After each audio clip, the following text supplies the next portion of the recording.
నీళ్లు లేవు, పంటలు వేయొద్దు. ఫిబ్రవరి నెలలోనే పంటలు ఎండుతున్నాయి. అదనంగా వరి పంట సాగును మానుకోండి. అప్పులు తెచ్చి రైతులు పెట్టుబడులు పెట్టొద్దు. రైతు సంక్షేమ కమిషన్ చైర్మన్ కోదండరెడ్డి. యాసంగి మధ్యలోనే చేతులెత్తేసిన సర్కార్. ఇప్పుడు నీళ్లు లేవు, పంటలు వేయొద్దు అంటున్నారు కదా కోదండరెడ్డి గారు.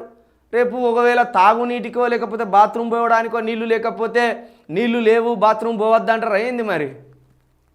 ఫిబ్రవరిలోనే నీళ్లు దొరుకుతలేవు, పంటలు వేయకుర్రి అని చెప్తాను.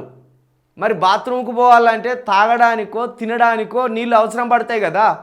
మరి ఆ నీళ్ళన్నా అందిస్తారా, లేకపోతే అవి కూడా దొరికేటట్టు లేవు ఇక ఎండబెట్టుకోర్రి అంటారా?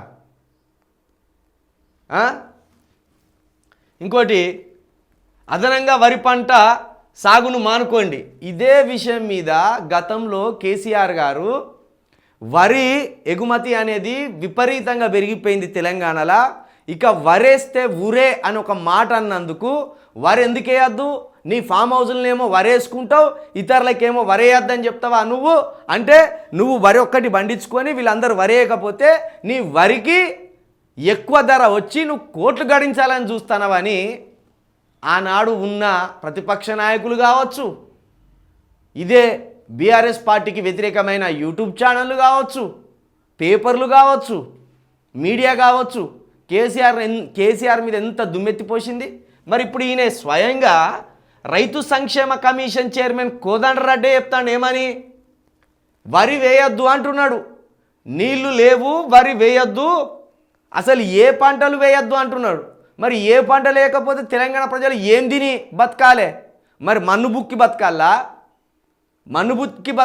రాళ్ళు బుక్కి బతకాలా? ఏమని బతకాలి చెప్పు జరా. సంక్షేమ కమిషన్ ఈ సంక్షేమ చైర్మన్ కమిషన్ మాట్లాడే మాటలేనా ఇవి? నీళ్ళు ఇవ్వండి అని సర్కారును గల్లబట్టి అడుగుతావా రైతుల పక్షా నుండి? లేకపోతే నువ్వే వేయద్దిగా పంటలు నీళ్ళే లేవు, మరి అందరం వలస వెళ్ళిపోదామా? మరి నీళ్ళు లేవని రైతులని ఈ రాష్ట్రం నుండి వెళ్ళగొట్టరాదు మరి నీళ్లు లేవని? నీళ్ళు ఇవ్వవలసిన స్థితిలో ఉండి, నీళ్ళ కోసం మాట్లాడవలసిన స్థానంలో ఉండి ఇట్లా నువ్వే చేతులు ఎత్తేస్తే నువ్వు రైతు సంక్షేమ కమిషన్ చైర్మన్ ఎట్లయితావా? నువ్వు సర్కారుకు తొత్తువైతావు, నువ్వు సర్కారు బానిసవైతావు. నువ్వు నీళ్ళు ఎందుకు అందిస్తలేరని అడుగు. నువ్వు ముందు పంటలకు సర్కారు నీళ్లు ఎందుకు అందిస్తలేదని అడుగు. గిట్ల యాసంగి మధ్యలోనే సర్కారు చేతులెత్తేస్తే వేసిన పంటలకు ఎవడు దిక్కు? ఆల్రెడీ వేసిన పంటలకు ఎవడు దిక్కు? ఈ పంటలను ఎవడు కొనాలి? వీటికి నీళ్ళు ఎవడు అందించాలి? మిమ్మల్ని అసలు ఓట్లేసి ఎందుకు గెలిపించింది అనుకుంటున్నారు? ఇట్లా వరేయద్దు, నీళ్లు లేవు, పంటలు వేయద్దు అని చెప్పడానిక మిమ్మల్ని గెలిపించింది?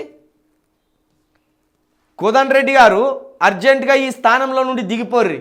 మీ వల్ల రైతులకు రూపాయి దమ్మిడి లేదు, రూపాయి దమ్మిడి కూడా లేదు మీ వల్ల. మీరు దిగిపోవడమే ఉత్తమము. గింత మరీ సిగ్గు లేకుండా నీళ్లు లేవు, పంటలు వేయద్దా అంటే ఆడేవాడన్న సర్కారులో ఉండి రైతు సంక్షేమ చైర్మన్గా ఉండి నీళ్లు లేవు, పంటలు వేయద్దు, నీళ్లు రాబట్టుకోవాలి కదా, ఇతర రాష్ట్రాల నుండి కొనాలి కదా, మనవి దోసుకపోతుంటే అడ్డుకోవాలి కదా. ఈ ఆలోచన లేకుండా నీళ్లు లేవు, పంటలు వేయద్దంటే ఇదేం పద్ధతి?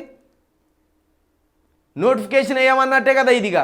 జాబులు కూడా వేయం, జాబులు లేవు, జాబులు వేయం, నీళ్లు లేవు, పంటలు వేయద్దు, ఏ సంక్షేమ పథకాలు ఇయ్యం మేము అని డైరెక్ట్గా ఇట్లా చెప్పినట్టే కదా ఇది.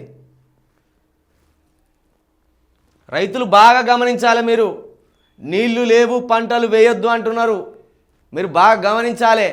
మీరు ఓట్లేసి ఎట్లా మోసపోయిందో ఇప్పటికైనా మీరు అర్థం చేసుకోవాలి.